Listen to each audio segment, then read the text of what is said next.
Almost 1,000 years ago, in the north of Russia, there was a place where reading and writing were not just reserved for the aristocracy and the clergy. That knowledge was also shared by the common people. Rich and poor, men and women alike, communicated by sending one another letters.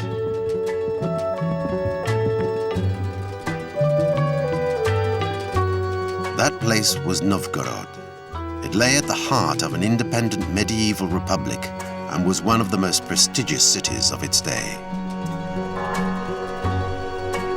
A legendary past with real-life traces. Today, archaeological excavations have led to the discovery of hundreds of such letters etched into birch bark. What did these letters say? What were the concerns and joys of the inhabitants? What was life in Novgorod the Great really like?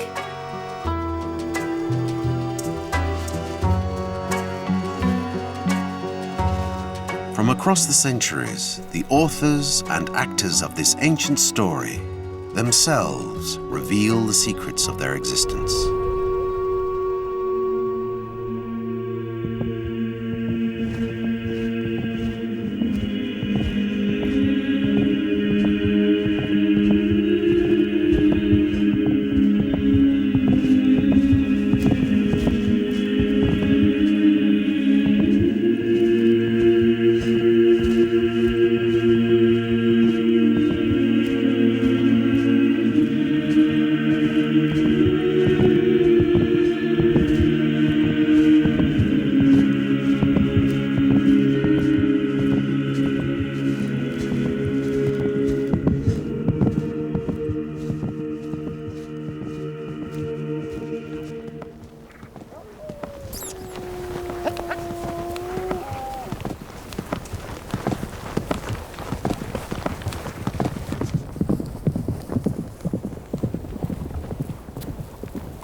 Dimka, what are you doing? Mom!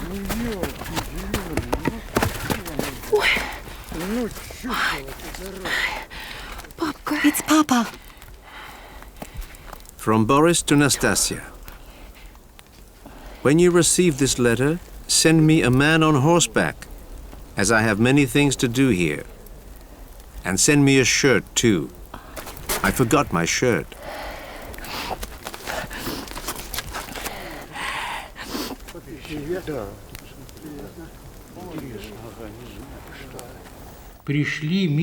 Send me a man on horseback, as I have many things to do here. And send me a shirt, too. I forgot my shirt.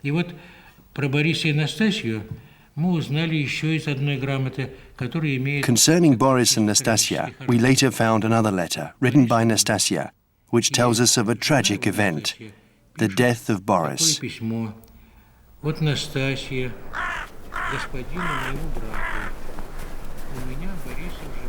Greetings from Nastasia to her lords and brothers.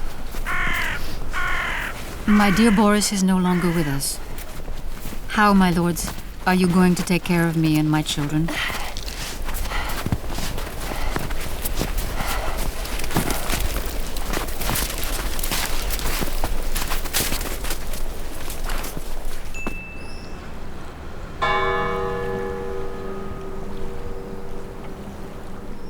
The brief summer each year enables the next archaeological mission to continue the research.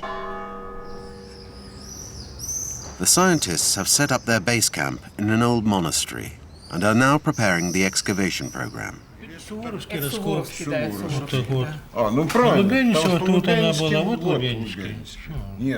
Valentin Yanin has been directing the research work here for 30 years. A member of the Science Academy and head of the Moscow University Archaeology faculty, he is first and foremost a tireless explorer. Along with his wife Elena and Alexander Korochev, head of the Archaeological Research Center, he has decided to continue excavating an area known as the Troitsky sector. The area was home to the town's great landowners, political and religious leaders, and a painter of icons and frescoes.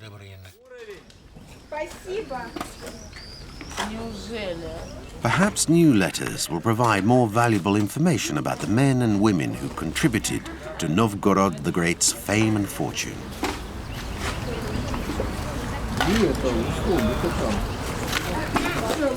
July 2003. Work has been underway on the Troitsky site for 3 weeks now. The uppermost levels, examined in previous excavations, have been cleared away to reveal archaeological layers from the 12th and 13th centuries.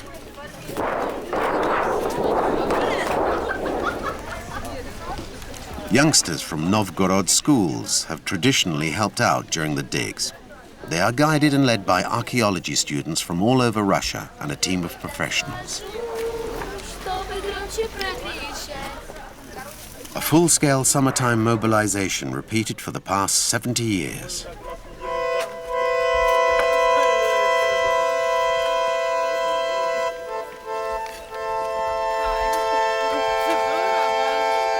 It was in July 1932, inspired by tales of a legendary past, that archaeologists first began to explore and to dig here. Despite ongoing revolution, world war, the collapse of the Soviet regime, economic crisis and severe budget restrictions, work here has continued almost unabated. And the town has become a honeycomb of dig sites, wherever urban development has permitted exploration.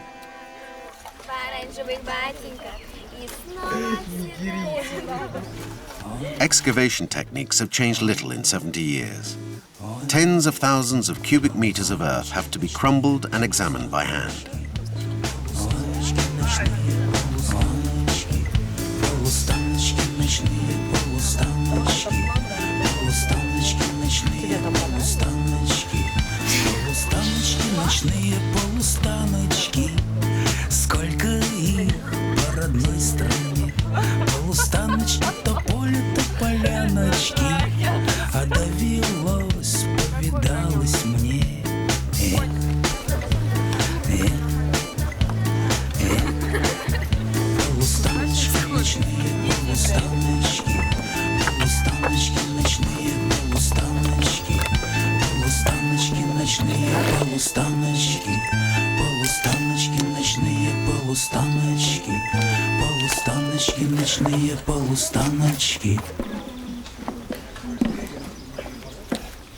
Birch wood was used to make all manner of objects and is widely present here, with numerous bark fragments buried in the earth. Each one must be carefully examined, but only a few carry any signs of a message engraved into the wood.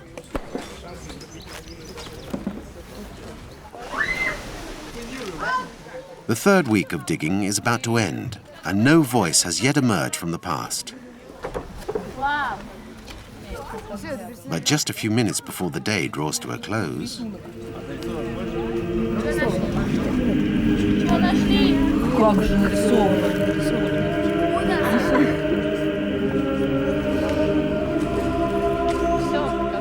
on the back of an earth-covered bark scroll, only a trained and experienced eye can make out the incisions that were made in the Middle Ages.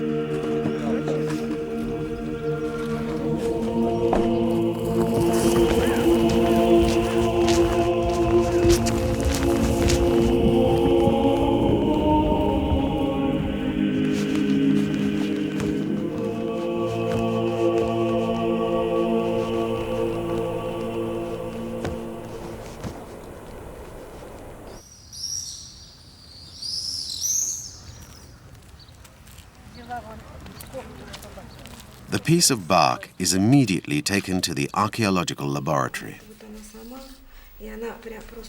Elena takes charge of the new find. They have to act quickly and carefully. The bark scroll owes its conservation to an extremely and constantly humid clay soil, where bacteria cannot develop. But once removed from this environment, its condition will deteriorate and dry rapidly. becoming impossible to unfold and therefore to read. To unfold the bark, we have to use hot water. Number 943.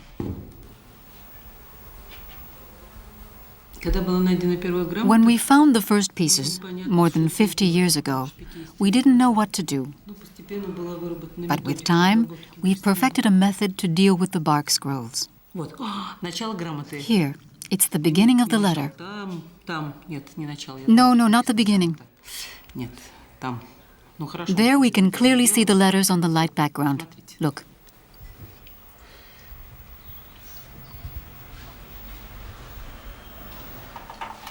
The bark, however, is too fragile to be handled this way. Elena prefers to hand over to a specialist.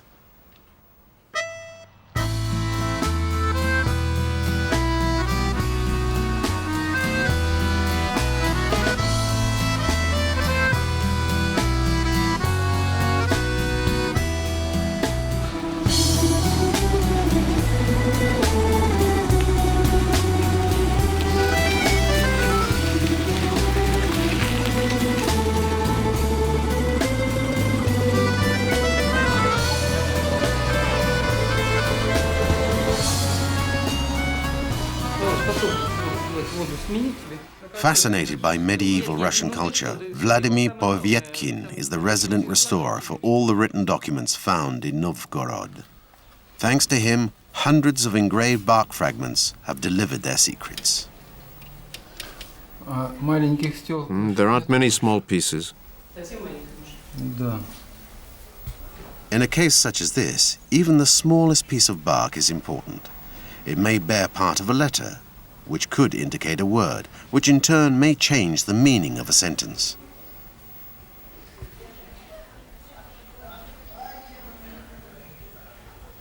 Reconstructing the past is a fine art of precision and perseverance, and Vladimir Povetkin is a past master.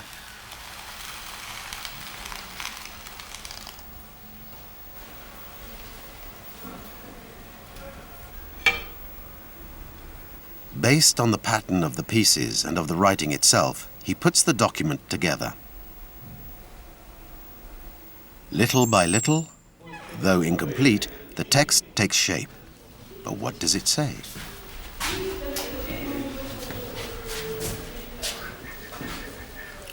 Нагаты какие-то упоминают, сколько нагаты. Да. Петли наклонный почерк. Нагаты вот так. Нагаты, конечно, нагаты. The scientists can barely control their impatience. И выдержали работу. Интересно. Не надо, не дышите, выйдите отсюда.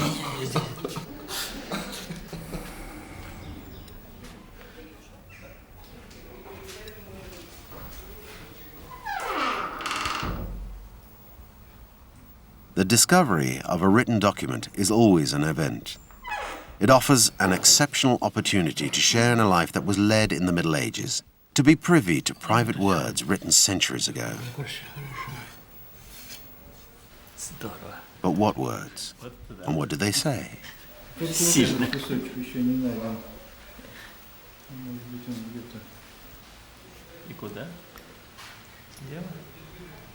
Valentin and the linguists now take their places. The deciphering is a ritual where everyone knows their role.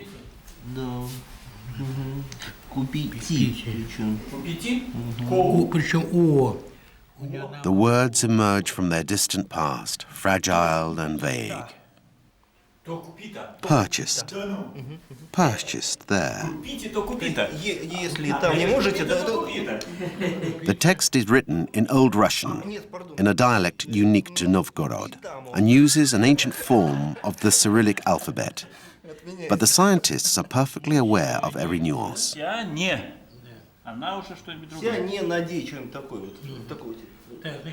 Reading is complicated, however, as the words are merged together without spacing or punctuation, and several important pieces are missing.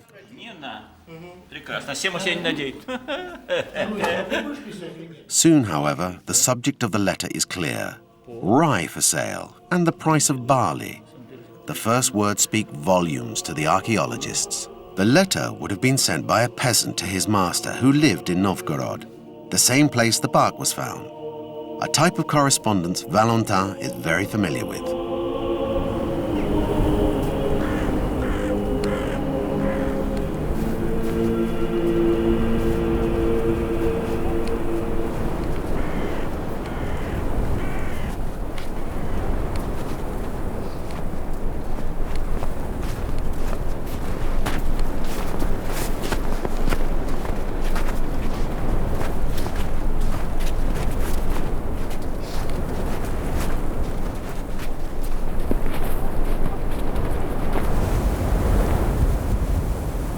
Greetings from the inhabitants of the village on the Chizna and the village of Bratilovo to the Lord Yakov. Come, our Lord, to fetch your grain before it rots. We are now lost, our Lord. Our seeds have frozen. There is nothing left to be sown and nothing to eat. You cannot even agree amongst yourselves, our Lord, while we in the middle are going to die.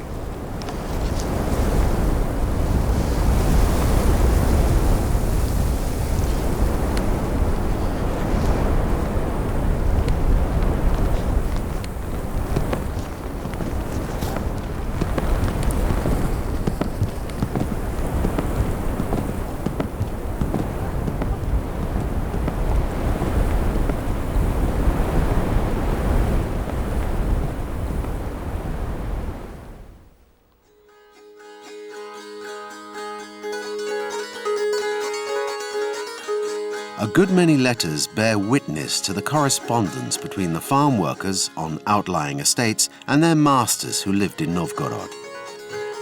The rich landowners, known as the boyards, preferred to live at the center of the political arena, where their influence could be brought to bear more effectively. For Novgorod was a republic. Contesting the feudal authority of Kiev from the 11th century onwards, it developed its own original political system, as illustrated in these miniatures inspired by the town's chronicles. Its institutions were based on a popular assembly of citizens and a council of administrators and representatives from different parts of the town. The most important leaders were elected. The office of councillor or even mayor was therefore accessible to the boyards, as long as they lived in the town.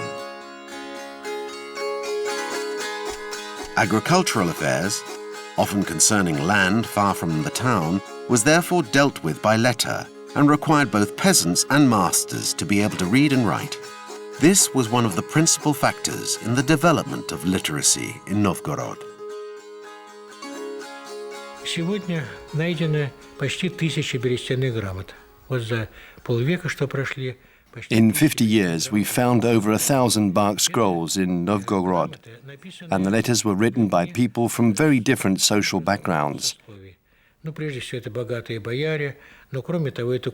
From boyards, rich merchants, craftsmen, peasants writing to their masters to complain about their intendants. Many of the letters were written by women, and this is very important, because it's the sign everywhere in Europe of a highly evolved society, and it changes the image we have had of medieval Russia. In the rest of Europe at that time, writing was confined to the clergy and a limited literary elite. In Novgorod, it was a common occurrence for the whole population. It was not an easy exercise, however. As Vladimir Povietkin discovers, the incisions take time. The graphic style has to be adapted to the bark and the stylet. And above all, one has to know the alphabet. Basically, one has to learn.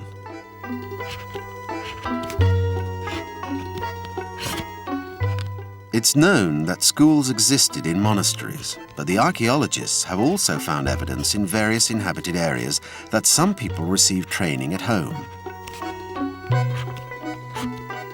Here we can see some exercises done by a child, who after a few rather laborious attempts apparently preferred to draw a picture. On several other bark scrolls, he even signed his work. His name was Onfim. He was 7 years old and lived in Novgorod at the end of the 12th century.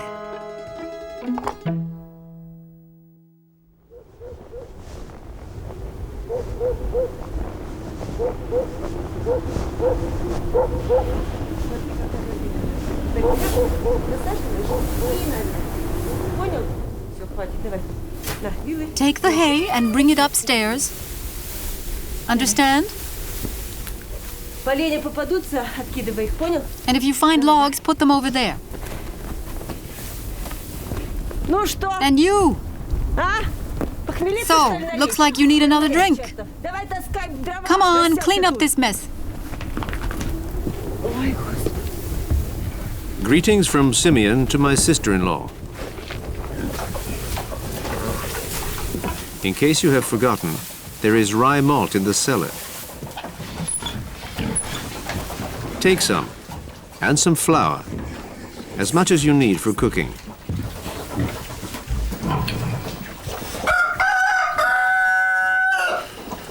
Concerning the rubles to give to Ignat, give him what he needs.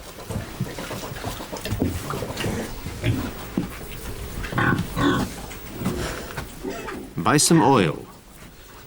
Buy some clothes for the children, and above all, send the child to someone who can teach him how to read and write.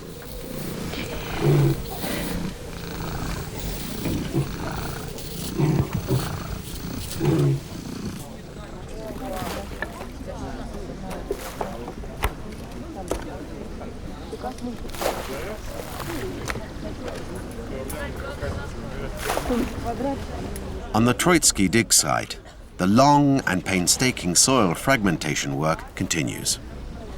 The discovery of the bark letter suggests that a rich landowner, a boyard probably, lived in this area.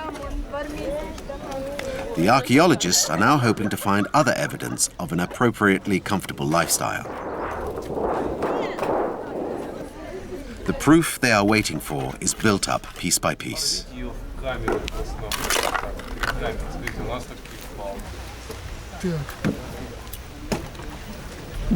Alexander Korotkin has managed to reconstruct a woman's shoe.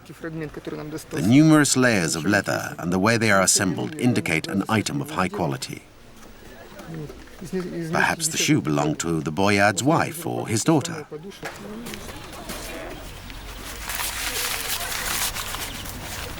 Another discovery, at first sight insignificant, confirms the presence of a relatively wealthy population in this area.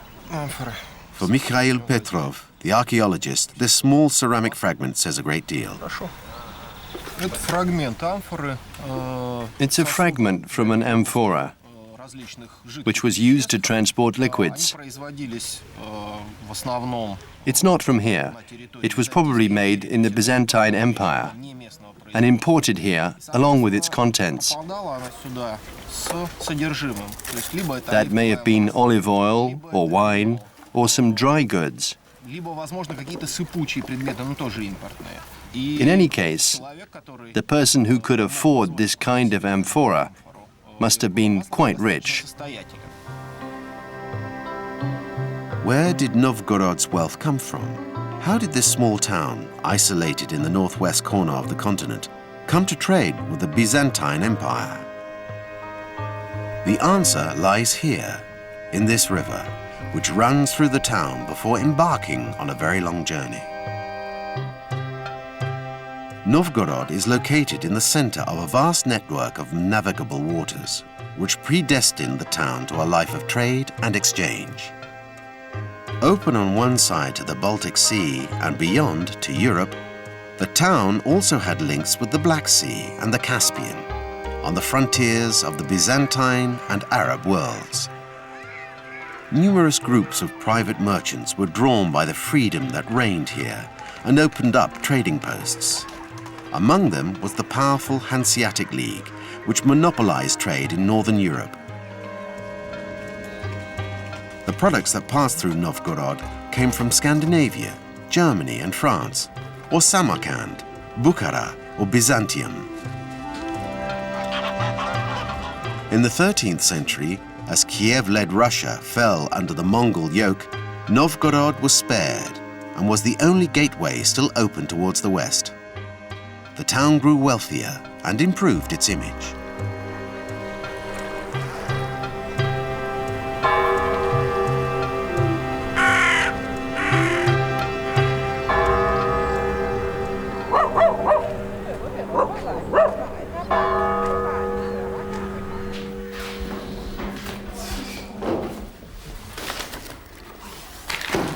Every evening, the day's finds are taken from the dig site to the laboratory.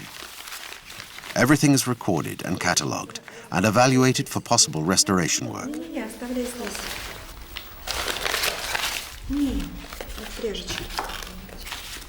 But before that, there is the magic moment of unwrapping the gifts. And certain objects suddenly seem to transport us back in time. We can imagine this handle almost 1,000 years ago decorating the end of a tool.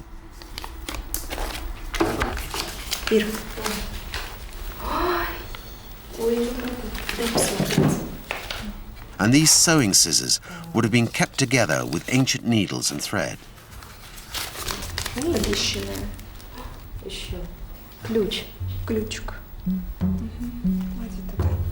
And we can imagine a house that we can enter as we have the key.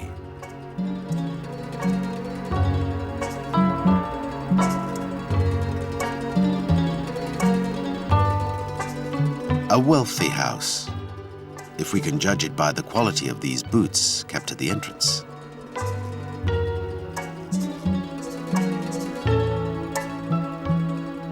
A house where objects such as a writing implement or a hairpin evoke memories of pagan divinities from pre-Christian time, with figures inspired by ancient mythology.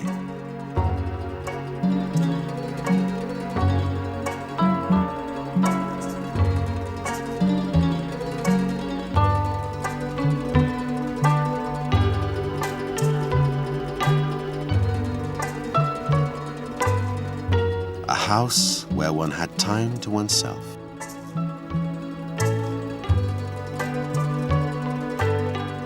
And time to play. Whether young or not so young.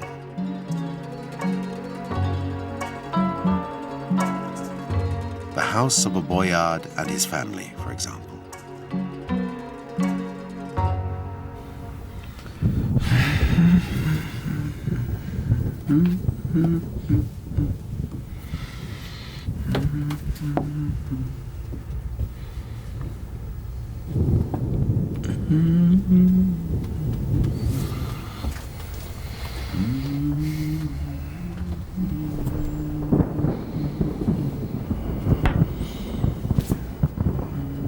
I have written to you 3 times.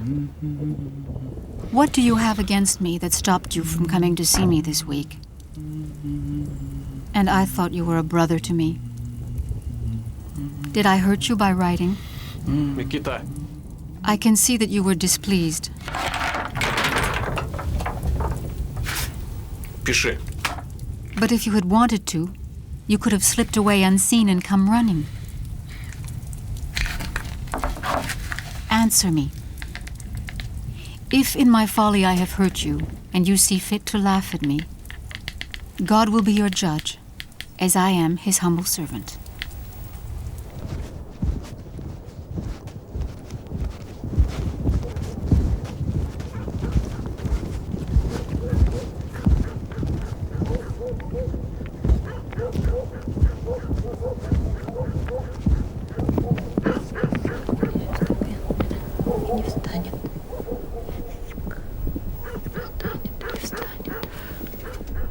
Will that hold? Больно? Больно? Did I hurt you? Смотри, красавица. Красавица. My beauty. My little daughter. From Mikita to Anne. Marry me. I want you, and you want me. Ignat is a witness.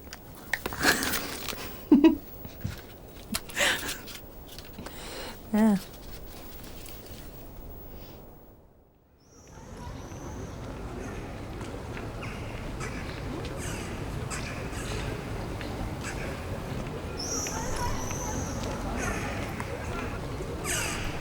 A new bark scroll has been discovered the day before on the Trotsky dig site.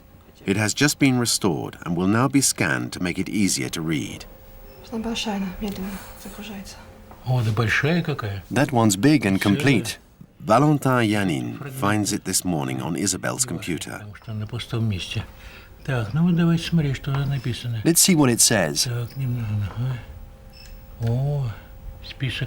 It's a list of debts. Can you enlarge the image? Ой! У Грицина! Oh, Gretchen. Gretchen. 4. My God. Боже мой, Грицин. Грицин, а кто еще? А вот Who else? Radiator. Борис, And here's Boris. Грик, Георгиев староста. And the intendant, Gregory. They're all familiar characters. Gretchen, I first encountered him 30 years ago. He's a painter. Да.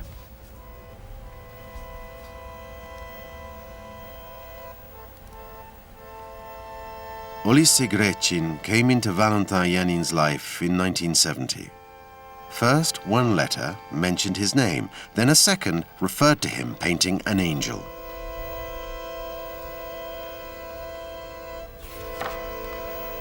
Several dozen bark scrolls have been discovered that mention Grecin. They are now collected here in the Archaeology Museum holdings. Thanks to these documents, Valentin Yanin has managed to identify him as a contemporary master of icon and fresco painting. He has investigated his life for several years, but one question remains unanswered. In any of the churches of Novgorod, is there any trace today of Grecin's work?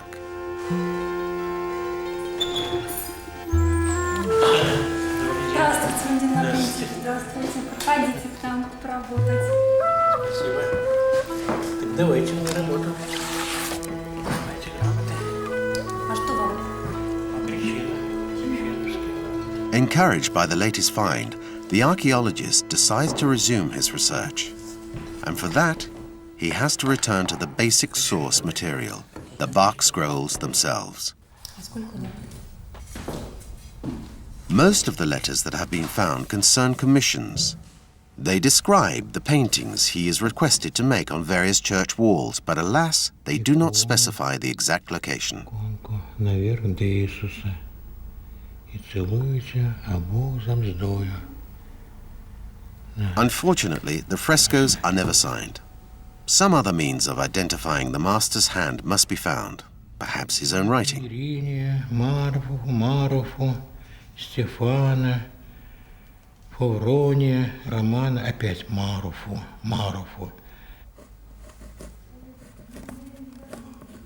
This bark letter was engraved by Olise Grecin himself. And something in the way certain words are written is of particular interest to the archaeologist. Что это за Марфа такая? What is this Marofa? In fact, it's an incorrect transcription of the words Mother of God. Usually on each side of the Virgin, these words were written in the form of the letters MRTO, Mother of God in Greek. But sometimes, like here, the inscription is confused with the name Marofa. Marofa, the painter's spelling mistake, is a word that Valentin can locate. One of the frescoes reproduced in this old book bears an inscription that is perhaps an unwitting signature, Marofa. But the photos date from the 30s. War soon followed. The Narrated church, which housed the fresco, like many other churches in Novgorod, was destroyed by German bombs.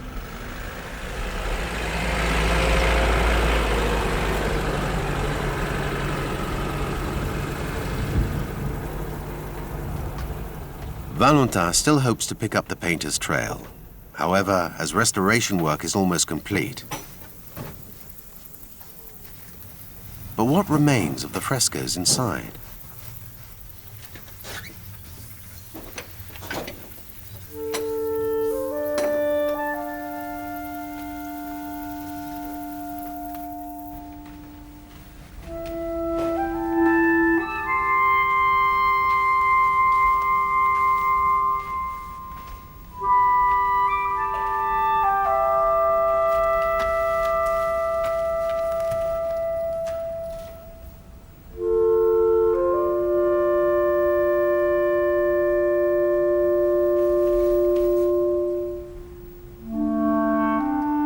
The intensity and brilliance of the restored fragments are an impressive indication of the splendor of the church before it was destroyed.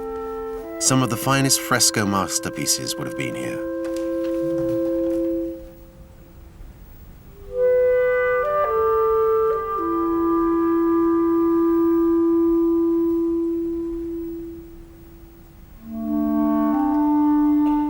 Такой была вся роспись.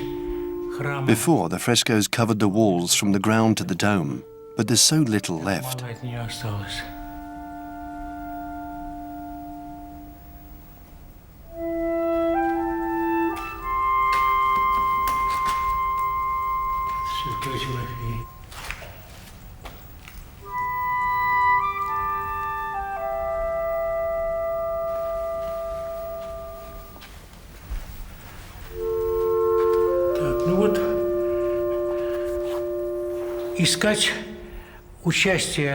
It's right here that we have to look for traces of Elisai Grecin. Именно вот здесь, вот в прорезях.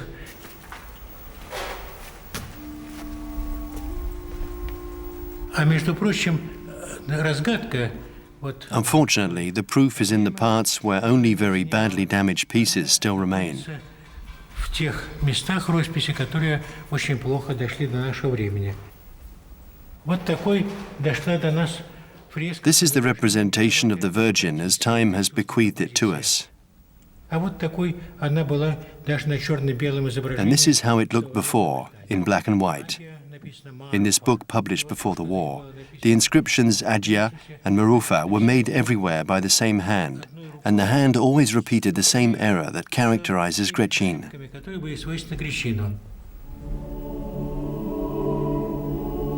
From the wall to the photo, from the photo to the painter, the evidence is fragile, but it exists. Elisai Grecin came here and painted in this church. Thanks to Valentin Yanin, his name is now part of history.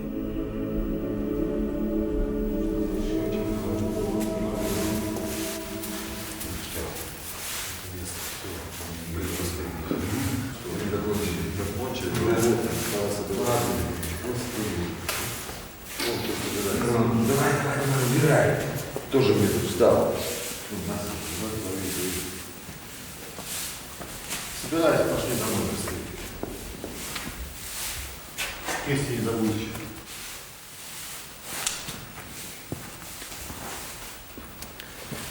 Пошли, пошли, пошли.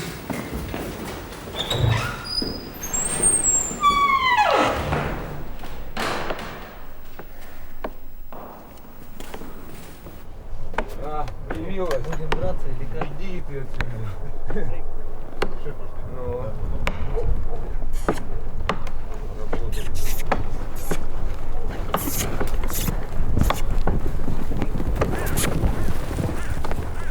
Greetings from the priest to Grecin. I request that you paint 2 angels on 2 icons above the representation of Christ. I embrace you. God will reward you, or we shall reach an agreement.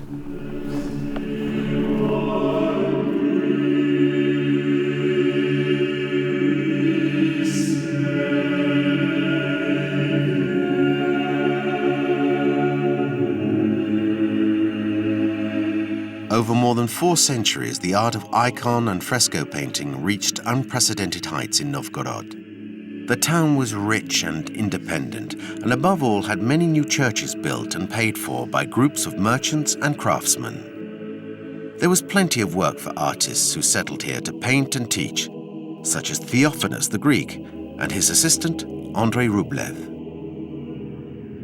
Without breaking from Byzantine tradition, the Novgorod artists developed their own style.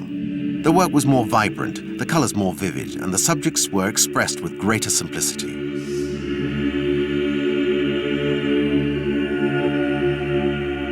It was also firmly rooted in the concerns and interests of daily life, with less pomp and ceremony.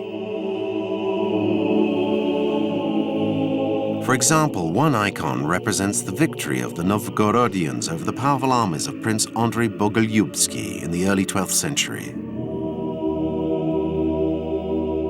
The miraculous outcome of the battle was attributed to the protective powers of another icon, brandished before the enemy. Known as the Incarnation, the Virgin had survived the centuries and is still a central feature of life in Novgorod.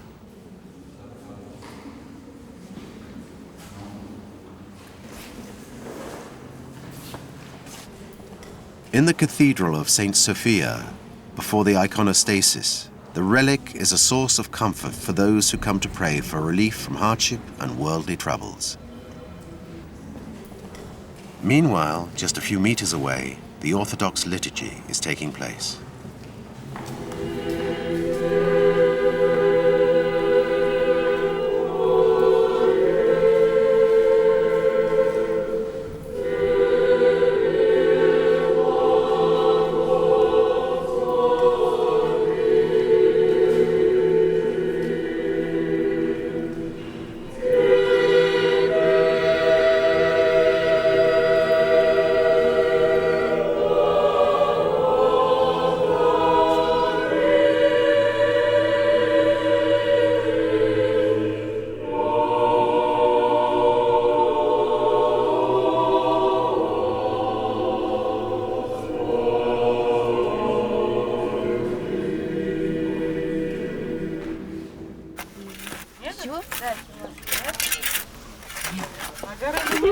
Нет, дача есть, огород нет.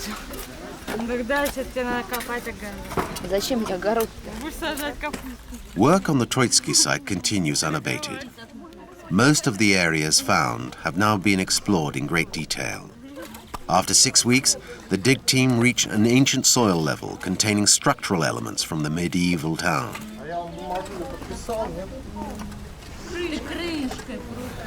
Vast square enclosures made from tree trunks mark out the foundations of ancient houses.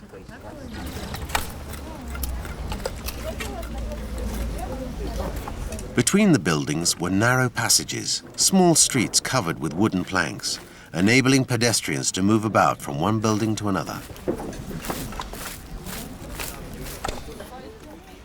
The scientists today have a very clear idea of traditional Novgorod architecture. Since excavation work began, more than 2,000 houses have been discovered. The new zone the archaeologists are now studying enables them to confirm that the Troitsky sector was indeed a residential neighborhood. The information they discover is added to the results of 70 years of excavation work, revealing many other houses and streets in the town.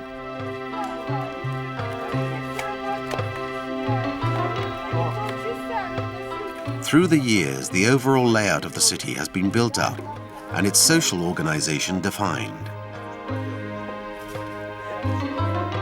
It's now possible to conjure up a vision of Novgorod the Great.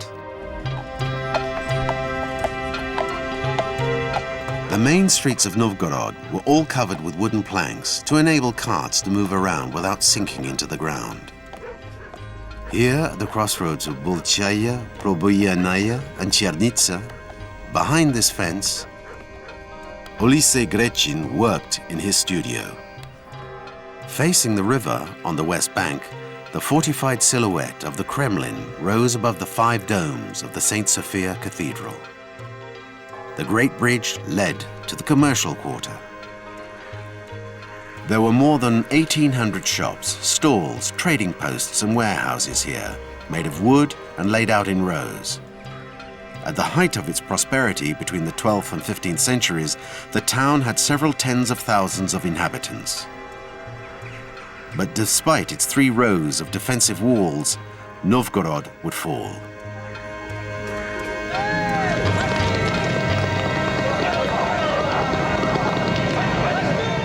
The independence and originality of the state annoyed various Moscow princes as they sought to build an empire. Attacks against the Novgorod Republic were multiplied throughout the 15th century. In 1478, Ivan III launched his forces against the town. The Novgorodians had no hope of resisting the might of Moscow's army. The town was pillaged. Its gold, silver, and precious stones were added to the Tsar's treasure trove. The bell which announced the citizens' assembly meetings, the symbol of their independence, was transferred to Moscow.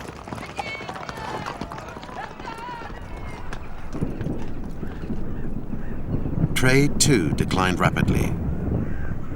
Deprived of their freedom of movement, the Hanseatic League closed its trading posts and deserted, followed by other commercial companies.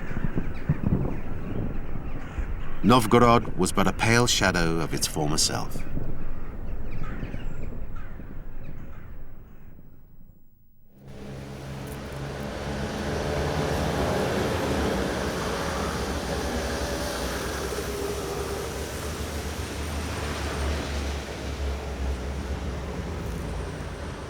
It was here, on July the 26th, 1951, that the first bark letter was discovered among the wooden beams in a soil layer dating from the 14th century.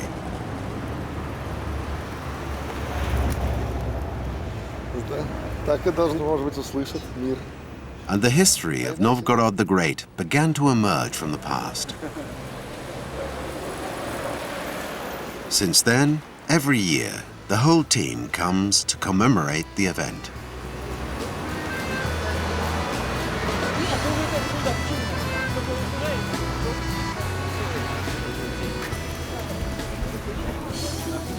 According to the archaeologists, work must go on for several centuries before it can be regarded as complete.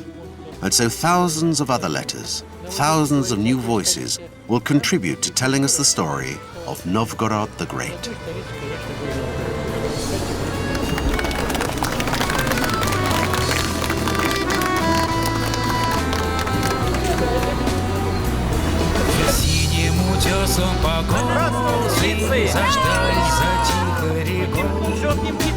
И падает солнышко в росы, и я такой молодой.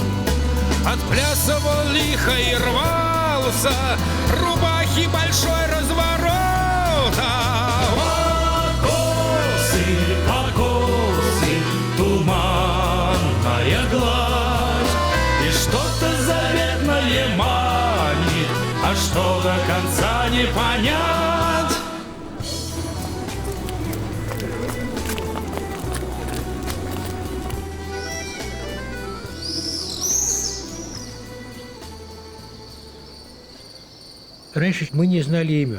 Before, we were dealing with anonymous people.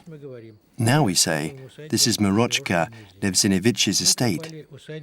We're exploring Yuri Onsifirovich's home. When we examine these properties vertically, we know who their children and grandchildren were, their parents and grandparents. History is talking to us with the voices of the living. We have 1,000 scrolls. We have 1,000 voices. And it is the chorus of these voices that animates our work here.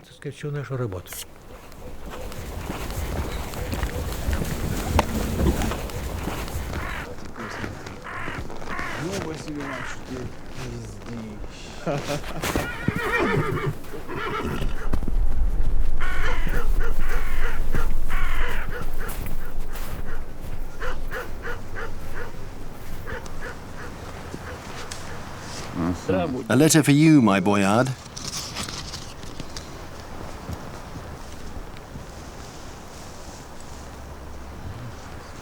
Greetings from Ephraim to my brother Ezekias. You lost your temper without finding out the facts. The abbot would not let me go. I asked him for permission, but he sent me with Josaphat to the burgomaster to fetch some mead, and when we came back, the bell was ringing. So why were you angry? I'm still here for you, and I'm ashamed that you speak to me in this way. Whatever you say, you are mine, as I am yours.